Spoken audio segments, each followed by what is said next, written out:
The funny part is, I didn't even want to go. It was one of those downtown exclusive New Year's parties, the kind that required a code to get in and a rental suit to look like you belonged. Everyone was supposed to wear masks, full-on masquerade vibes. And when I say masks, I don't mean your basic Halloween eye patch. We're talking feathered, jeweled, custom-made. I spent -$200 on this for Instagram type masks.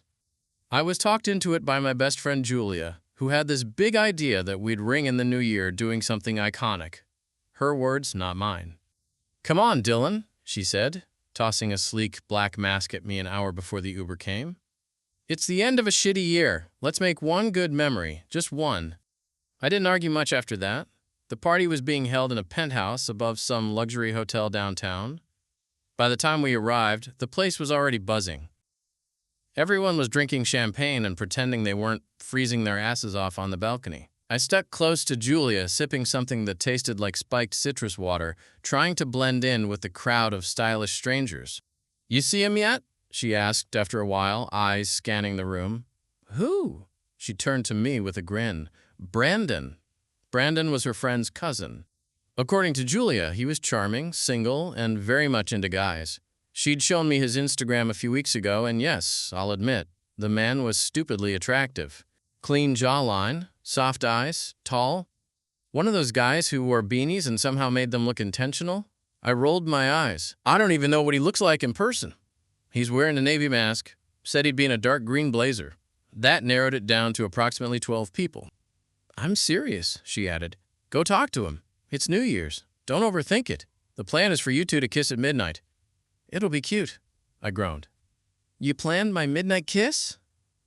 She just winked and disappeared into the crowd. So now I was wandering this overly aesthetic party, trying to find a navy-masked guy in a sea of navy suits and masks. I took another sip of my drink and walked toward the terrace, hoping the open air would help me reset. That's when I saw him. Leaning against the railing, dark green velvet blazer catching the light from the rooftop heaters, masked navy, and simple. It had to be him. He looked calm. The kind of guy who didn't need to say much because his presence already did most of the talking. I hesitated, then made my way over. He turned slightly when he saw me, and for a moment there was this flicker in his eyes, like recognition. Or maybe just curiosity. "Hey," I said, smiling nervously. "You're Brandon, right?" He tilted his head slightly, lips curling into a half-smile. "I could be." I laughed a little. "Okay, mysterious." "I'm Mason." There was a pause. I should have caught that. Should have realized something was off. But he was looking at me with this amused, warm expression, like he was enjoying the moment way more than I was. "I'm Dylan," I said, awkwardly adjusting my mask. My friend said, never mind." We talked for a few minutes, standing side by side. I don't remember what we said exactly, because the whole time I was just pulled toward him. His voice was steady, almost slow. He wasn't trying to impress anyone, and for some reason, that made me want to stay. And then the countdown started. 10, 9, 8, he looked at me. 7, 6, 5. "I guess this is our cue," he said. 4, 3, 2. I don't know what possessed me, but I leaned in. 1. He kissed me. And I swear, everything around us went quiet. It wasn't some wild movie-style kiss. It was simple, intentional, and warm, like a slow breath after holding it for too long, like someone pulling you in and letting you know, "Hey, it's okay to want this." We pulled back just as the crowd burst into cheers and champagne exploded in the air around us. I blinked at him, stunned in the best way. He smiled.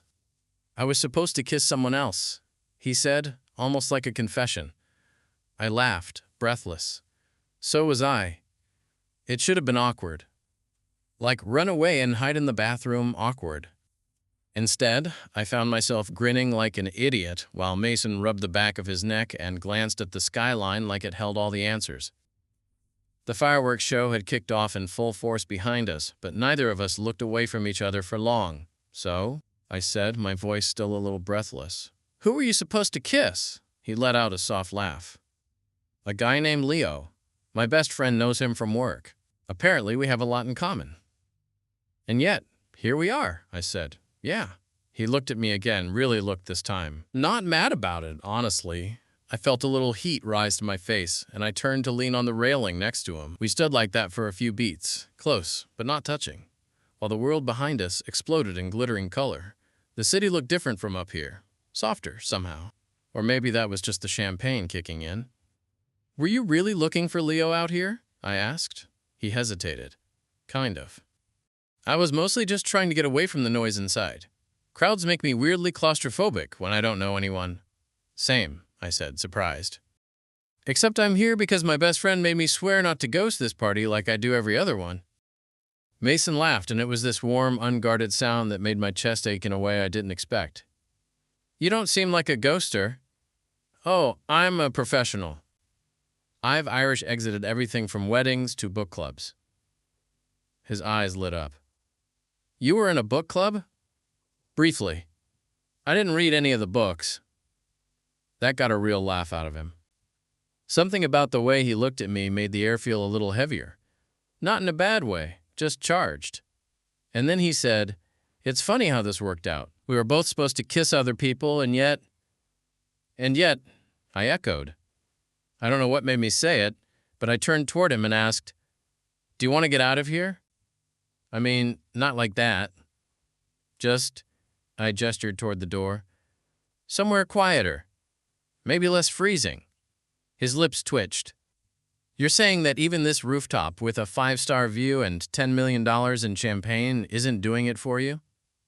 I shrugged. "I'm more of a corner booth in a quiet bar kind of guy." He looked at me for a long second, then nodded. "Yeah, let's get out of here." We didn't even go looking for Julia or his supposed kiss date, Leo. I shot her a quick text. Going to get food. Alive. Not kidnapped. And followed Mason down the private elevator, both of us peeling off our masks and letting the rush of the night settle into something quieter. Outside, the cold slapped me like a reminder that we were still very much in the real world.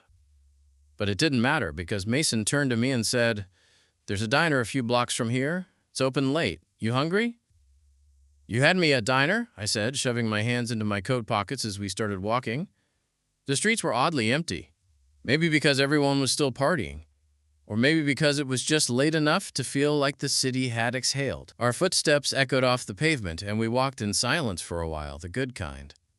I glanced sideways at him. In normal lighting, he looked even better than he had at the party. Less polished, more real.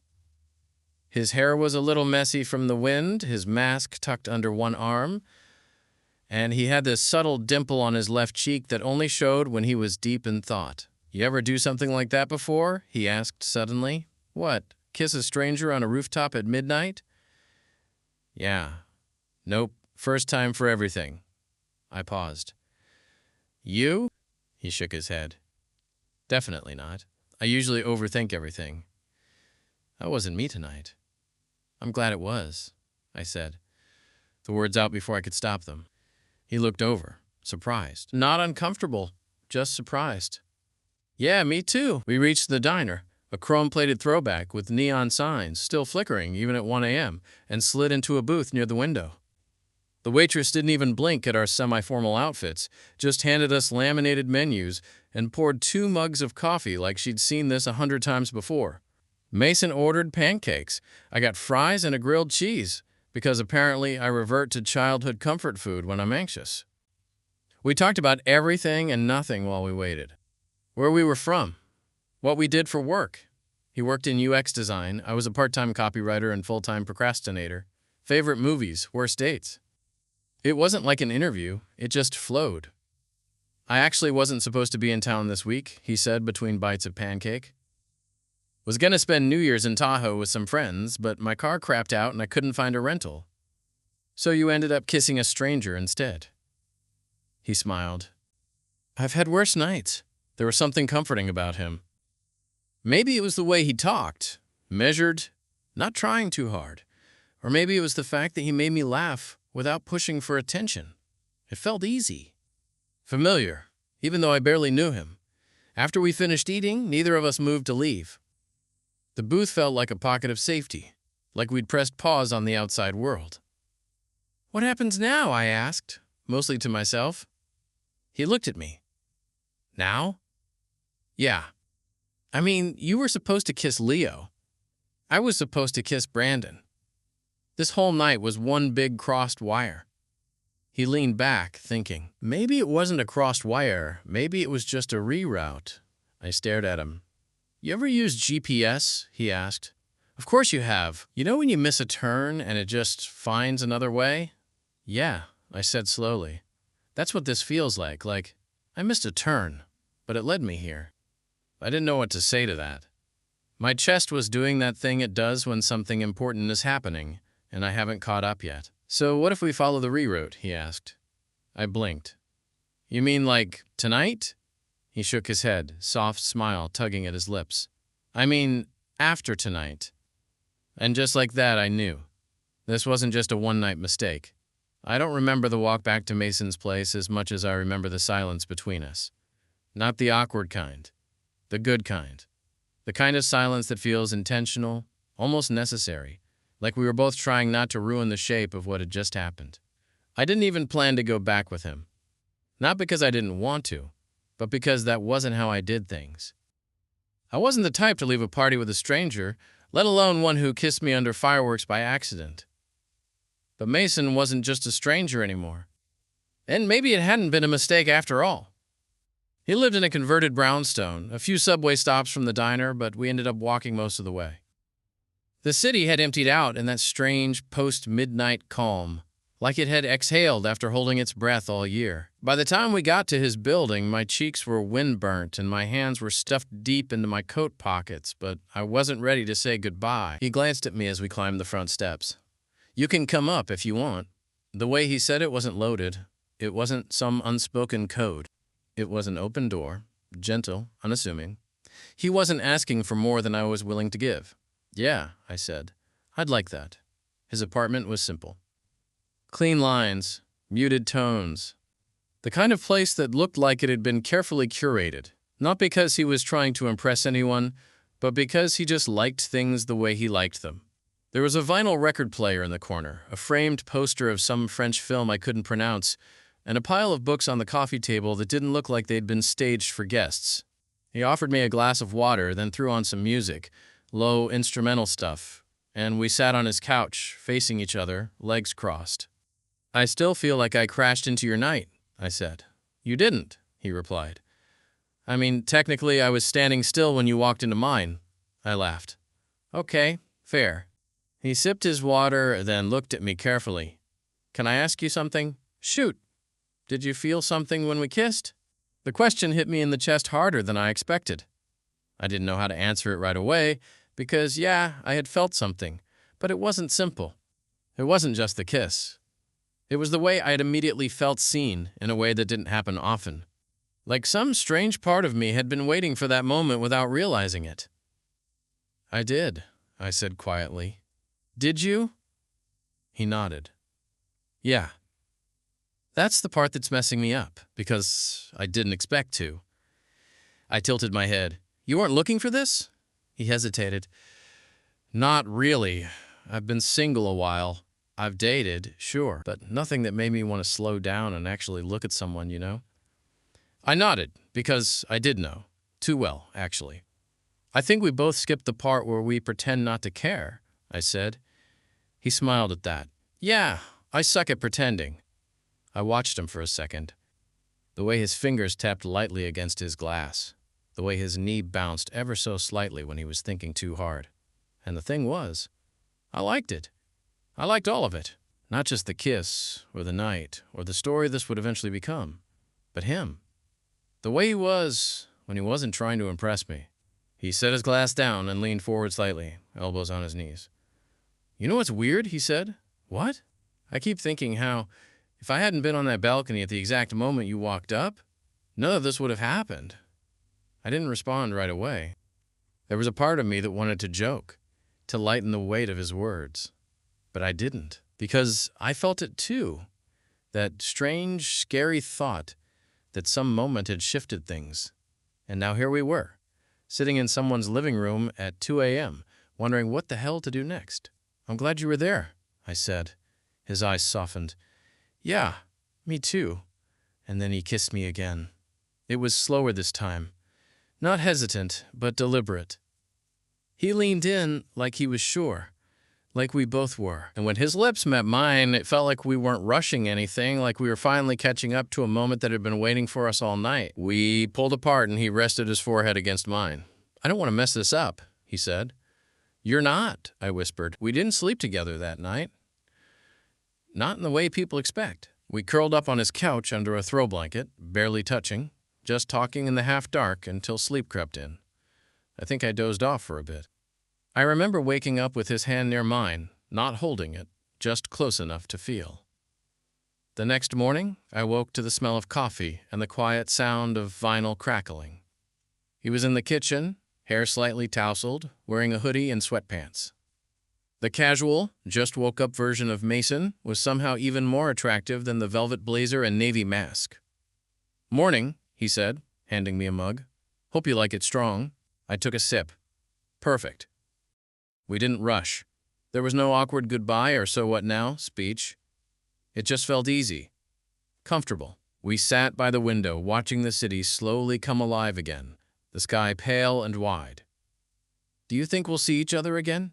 I asked, not because I didn't want to, but because I needed to hear him say it. He looked at me like that was the dumbest question in the world. "Dylan," he said, "I'm not going to kiss someone else by mistake and then not see them again." I laughed, and it felt like something new was starting, something neither of us had planned for, but both of us were ready to try. The thing no one tells you about spontaneous rooftop kisses and post-midnight diner confessions is this. Eventually, you have to go back to your life, real life. Work emails, grocery lists, subway delays, dishes in the sink. And when you do, that magic bubble you built in someone's apartment at 2 a.m. starts to stretch. You try to hold on to it, but it thins. That's when you find out if what you felt was real or just a well-timed spark in a champagne-scented night. I didn't hear from Mason for a day, which, okay, maybe sounds normal, but after everything that happened between us, it felt like the absence of a sound I didn't know I'd gotten used to. I was back in my apartment, nursing a minor hangover and doing my best to ignore the growing anxiety in my chest. I kept checking my phone like a high schooler waiting for a crush to text, which only made me feel more ridiculous. I told myself he was probably just busy, or sleeping, or maybe he'd woken up and realized he'd made a mistake. But then, around 5 p.m., my phone buzzed. "Mason." "Hey, so I've been staring at my ceiling all day thinking about you. That normal? Or should I see someone?" I laughed, out loud, alone in my apartment. Then I typed back, "Dylan. Only if that someone is me. I charge by the hour, but I accept payment in coffee and forehead kisses." His reply came seconds later. "Mason, coffee I can do. Forehead kisses might require an in-person evaluation. Tomorrow night?" And just like that, I could breathe again. We met the next evening at a little cafe halfway between our places. It was tucked into the corner of a side street, all wood paneling and moody lighting and the smell of fresh bread. He was already there when I arrived, sitting at a corner table with 2 mugs and a hesitant smile. "I didn't know what you liked," he said as I sat down, "so I got you a vanilla latte." "Because it felt right," I blinked. "How did you know I like vanilla lattes?" He looked sheepish. "I didn't, but you seem like the type." I took a sip. It was perfect. "So," he said, wrapping his hands around his own mug. "Where were we?" I grinned. "Somewhere between forehead kisses and questionable diner food." He laughed, leaning back in his chair. "Right. Important landmarks." We talked for over 2 hours. Not about deep soul-bearing stuff, just real stuff. Work. Family. What our apartments look like. Favorite breakfast foods. The last book we pretended to read. Every now and then I'd look at him and get hit with this surreal thought. I kissed this person before I knew his last name. And yet here we were, sharing croissants and talking like we'd known each other for months instead of days. At some point I asked, So what happened with Leo? Mason winced. Turns out he met someone else at the party. We talked the next day. It was fine. No hard feelings. And Brandon? I shrugged. Julia says he was pretty bummed when I ghosted him on the balcony. I owe her a drink for setting me up with the wrong person, though, he smiled. Wrong person. Right kiss. The cafe started to thin out around us. The city outside was soft with early January chill, but I wasn't in a rush to leave. Neither was he. We lingered until they started wiping down the tables, and even then, we stood outside in the cold, just talking. He glanced at his watch. Do you want to come over? It wasn't suggestive, it was just an offer. I do, I said. His apartment felt familiar now, like a place I'd visited in a dream and had just now remembered. He tossed his coat over the arm of the couch and turned on the same soft playlist from that night. I kept thinking about that morning, he said, handing me a blanket as we curled up on the couch. You in my hoodie, sipping coffee like you'd done it 100 times. I think that was the calmest I've felt in weeks, I said. He looked at me, expression soft. Me too. This time, when we kissed, it wasn't cautious. It wasn't an accident or a product of good timing. It was intentional. Steady. The kind of kiss that feels like starting something on purpose. And we didn't stop at kissing. He held me like he'd been thinking about it for days. We undressed each other slowly, gently, in that clumsy but sweet way that happens when you're both trying to go slow, but your hands can't stop shaking. I'd had hookups before. I'd had flings. But this didn't feel like either.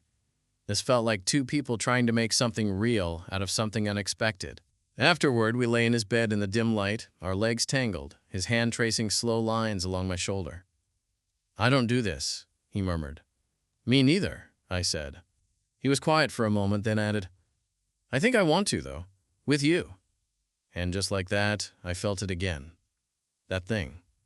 That pull. Like we had stumbled into something neither of us had been looking for, but we both wanted to stay in it a little longer. A lot longer, maybe. Falling for someone is easy when it's just a night.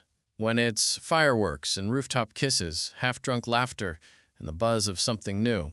It's like skipping all the messy parts and landing straight in the highlight reel. But the thing is, if you want it to be real, you can't live in the highlight reel forever. By the second week of January, Mason and I were seeing each other almost every other day. Sometimes we met for coffee or a walk. Sometimes I crashed at his place, and sometimes he stayed over at mine. We weren't calling it anything yet, not officially, but the way he kissed me before he left for work, the way he texted me goodnight even when we weren't together, said more than any label could. It was easy, mostly. But even easy things start to get complicated when real life creeps in. I remember the first time I saw him stressed. Like, truly stressed. Not in the cute way where he sighs dramatically about a meeting, but the quiet, inward kind. He'd gotten blindsided with a last-minute project at work and had barely slept 2 nights in a row. When I shut up with Thai food and tried to distract him with dumb stories from my week, he didn't even pretend to laugh. He didn't snap at me or anything. He just got quiet. I sat on his couch, unsure of what to do, watching him click through something on his laptop with his jaw clenched and his shoulders high. I hated how tense he looked. I hated that I didn't know how to fix it. You okay? I asked gently. He didn't look up. Yeah, liar. I stood and walked over to him, gently placing my hand on his shoulder. Mason. He closed the laptop slowly and finally looked at me. There were dark circles under his eyes and something unspoken in his expression. I don't want you to see me like this, he said quietly. Like what? Human? He gave a soft, humorless chuckle. I don't want to mess this up, he said again, echoing what he'd told me that first night. And I know how I get when I'm overwhelmed. I shut down. I disappear. I sat beside him. Okay, but if we're doing this, you don't have to disappear. I want to be here for the messy stuff too, not just the cute dates and midnight diner runs. He looked at me like I'd just spoken in another language. I don't expect you to be perfect, Mason. I don't even want perfect. I just want real. That was the first time I saw his eyes get glassy. He nodded and pulled me into him, resting his forehead against my shoulder like he needed to anchor himself somewhere. Okay, he whispered. Okay. Things didn't magically get easier after that. We had our first actual fight a week later over something dumb. Me canceling on dinner because I had to finish a freelance project, and him assuming I was avoiding him. It wasn't a screaming match, just clipped texts and cold silences. But it was enough to feel the tension creeping in. We went a full day without talking. And in that silence, I realized how much I didn't want to lose him, not because of a missed dinner, or a misread tone, or a stupid assumption. I texted him late that night, "Dylan, I don't know what I'm doing, but I know I don't want to do it without you. So if I mess up, tell me. If you need space, ask. Just don't shut me out." He didn't reply right away, but 20 minutes later, there was a knock at my door. Mason was standing there, hoodie pulled over his head, hair a mess, eyes tired. "I don't want to do it without you either," he said. I pulled him inside, and we didn't talk for a while. We just lay on the bed, side by side, hands tangled between us like they had their own language. February came fast. Valentine's Day was on the horizon, and neither of us brought it up, not because we were avoiding it, but because the weight of what we were building already felt more important than some Hallmark holiday. Still, on the morning of the 14th, I found a small box outside my door. Inside was a handwritten note. I was supposed to kiss someone else, but I'm really glad I didn't. M. And, under the note, a key. Not to his apartment. Not yet.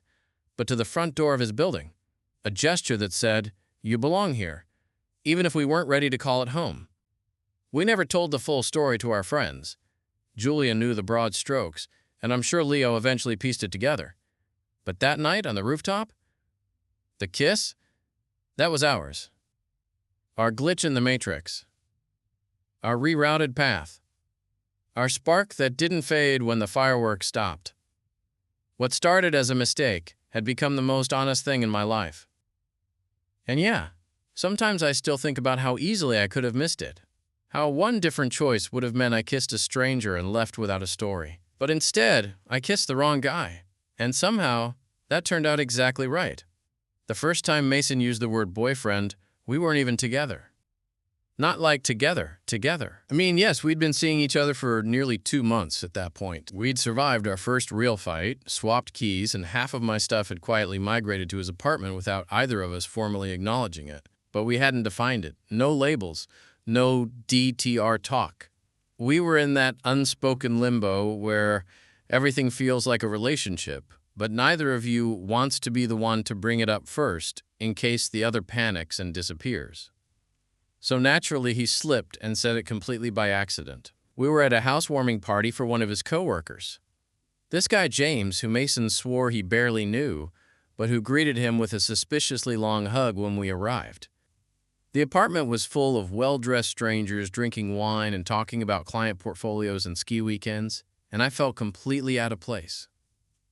But Mason had stayed close all night, hand brushing mine when we talked, arm casually draped across the back of my chair, like he was grounding me. And then, just as I was reaching for another deviled egg, I heard him say it. "This is my boyfriend, Dylan." I froze. The woman he was talking to smiled politely, shook my hand, and moved on, but I was still standing there like someone had hit pause on my brain. Boyfriend. I looked over at Mason, who suddenly realized what he'd said. He stammered. "That just kind of slipped out." "Yeah?" I said, voice cautious. He rubbed the back of his neck. "I wasn't trying to pressure you or anything. It just felt natural. I didn't think about it. Sorry." "Don't be," I said, a little smile creeping in. I liked it. His whole body relaxed, and he let out a soft breath of relief. "Yeah," I nodded. It felt right. After that, it was official. We didn't have a big conversation or post a picture with a sappy caption. We just started saying it. Boyfriend. And it fit. Effortlessly. A few weeks later, I met his mom. It wasn't some formal occasion. She was in town for a quick visit, and we all grabbed brunch together at this little spot in the West Village. She was sharp and warm and wore bold red lipstick even at 10 a.m. Mason was visibly nervous, but I quickly learned that was more about him than her. She loved him fiercely and openly, and she was even more thrilled to meet me than I expected. "He's talked about you nonstop," she said, holding her coffee with both hands. "I haven't seen him like this in, maybe ever." I blinked, caught off guard by the weight of that. Mason looked mortified. "Mom," but she just smiled and reached across the table to squeeze his hand. It's a good thing, sweetie. Don't act like it's not. We didn't say much about it afterward, but the look Mason gave me as we left the cafe, soft, vulnerable, a little stunned, stayed with me. We were doing this. For real. Then came March. March was hard. The thing about relationships no one tells you is that once the newness fades, the real stuff begins. And real means messy. It started with my freelance work drying up. A client ghosted me mid-project. Another one pulled funding. Suddenly, I was dipping into my savings to make rent, and my anxiety, which had been quiet for months, came back full force. Mason tried to be supportive. He really did. But we were different in how we dealt with stress. He was a fixer, what can I do kind of guy. I was a let me spiral alone for 3 to 5 business days and then pretend everything is fine kind of guy. That led to tension. One night I snapped at him over something stupid. He offered to cover my groceries, and I told him I didn't need a handout. He looked hurt, not angry, just hurt. I'm trying to help, he said quietly. I didn't ask for help. I shot back. The silence that followed was one of the worst things I'd ever felt. He didn't sleep over that night. He texted when he got home. Let me know when you want to talk. But that was it. And the thing was, I did want to talk. I just didn't know how to explain that when life got shaky, my first instinct was always to pull away. I'd spent years learning how to survive alone. Letting someone in, even someone I trusted, felt like opening a door I wasn't sure I could close again. But after 2 days, I showed up at his place. He opened the door with that careful expression, the one that said he'd been hoping I'd come, but wasn't sure I actually would. I'm sorry, I said immediately. I'm just scared, not of you, of depending on someone. He pulled me in without a word and held me like he'd been waiting to do it for days. You can lean on me, he whispered into my hair. I want you to. And that was it. That was the shift. That was when I stopped waiting for the other shoe to drop. By the time April rolled around, I had new clients and a steadier rhythm. The tension faded. We were laughing again, cooking dinners at home, arguing about the best kind of pasta like an old married couple, the good stuff, the real stuff. One night, we were on his couch watching a movie, some indie drama with soft lighting and too much dialogue, and I looked over at him, head tilted back against the cushions, eyes half closed, mouth parted just slightly. And it hit me. I loved him. I didn't say it right then. I wanted to. But I was also terrified. Because once you say it, you can't unsay it. And if it's not returned. But Mason looked over just then, as if he'd felt my stare. What? He asked, blinking like he'd been pulled from a dream. I smiled. Nothing. Just glad I kissed the wrong guy. He chuckled and reached for my hand. Me too. And even though I didn't say it aloud, I knew I would. Soon. It didn't happen with music playing in the background, or during some grand romantic gesture. It wasn't on a trip or under a blanket of stars or even in bed. It happened in a Walgreens. We were picking up paper towels and allergy meds. Mason was holding one of those giant 24-roll packs like it weighed nothing, and I was scanning the shelves for toothpaste. He made some stupid joke, something about how every toothpaste brand sounded like a rejected sci-fi villain, and I laughed so hard I accidentally knocked 3 boxes onto the floor. And right then, standing in the aisle between oral care and foot powder, I looked at him and blurted it out, I love you. I didn't even realize I'd said it at first. It just came out, like a sneeze, sudden and unstoppable. He froze, mid-step, blinking at me like I'd just recited the Gettysburg Address in Mandarin. I felt my stomach plummet. I stammered, sorry, that came out weird. I didn't mean to. Well, I did. But he wasn't panicking. He wasn't even blinking anymore. He just smiled. Like, really smiled. The soft kind. The kind that goes all the way to your eyes. I love you too, he said. I was trying to wait for the right moment. I blinked. You were? Yeah. Something a little less fluorescent. I looked around at the harsh overhead lighting and the overpriced gum. You mean this isn't romantic? He grinned and stepped closer, his free hand brushing mine. Honestly, this feels exactly right. And that was it. No fireworks, No applause. Just a quiet confirmation that somehow, despite the randomness of it all, we'd found each other. In a city full of noise and accidents and almost we'd found something solid, something real. After that, things changed, but not in the dramatic world-tilting way I'd expected. We didn't start moving faster. We didn't suddenly start planning our wedding or talking about baby names or buying matching sweaters. We just settled deeper into each other's lives. He left a hoodie at my place on purpose. I started keeping oat milk in my fridge even though I hate the taste of it. He added my birthday to his calendar with 3 alarms. I gave him a key, for real this time. No note, no box. Just placed it in his hand one morning and said, "You already live here half the week. Might as well make it official." He smiled like I'd handed him something sacred, and we kept going.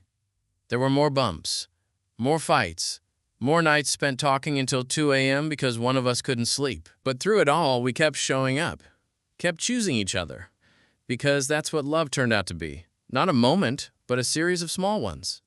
The way he always left the toothpaste cap on even though he swore he didn't. The way I always forgot to switch off the hallway light and he never complained.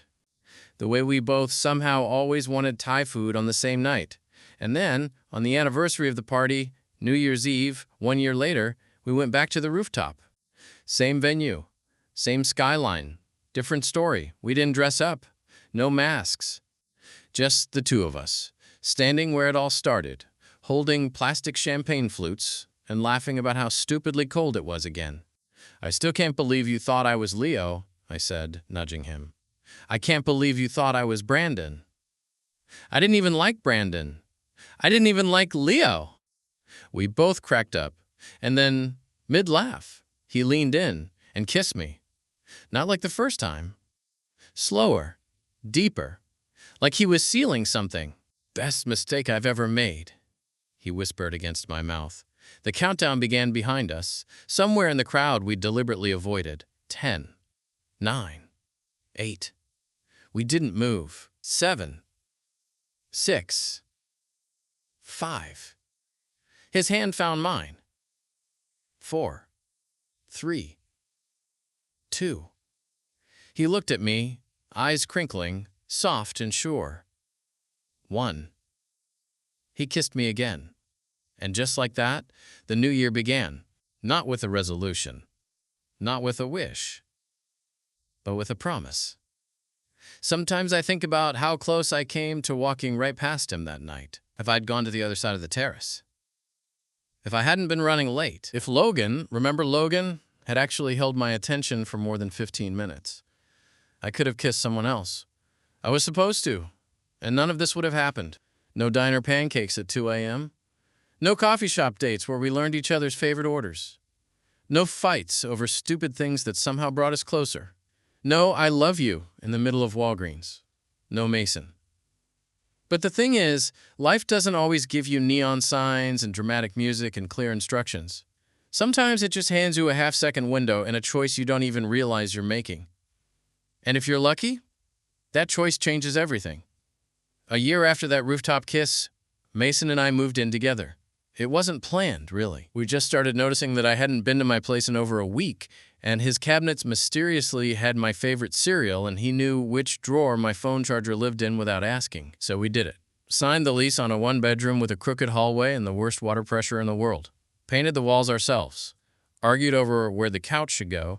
Laughed when we realized we'd both bought the same IKEA lamp. It wasn't perfect, but it was ours. Sometimes I still catch myself watching him when he's not looking, making coffee in the morning, or reading on the couch with his leg bouncing like it always does, or walking around the apartment in those ridiculous socks he refuses to throw out. And I think, God, how did I get this lucky?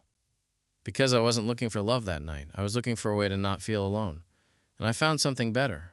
I found someone who stayed. Through the highs and lows, the arguments, the silence, the laughter, the bad days, the easy ones. Someone who made the world feel a little quieter just by being in it.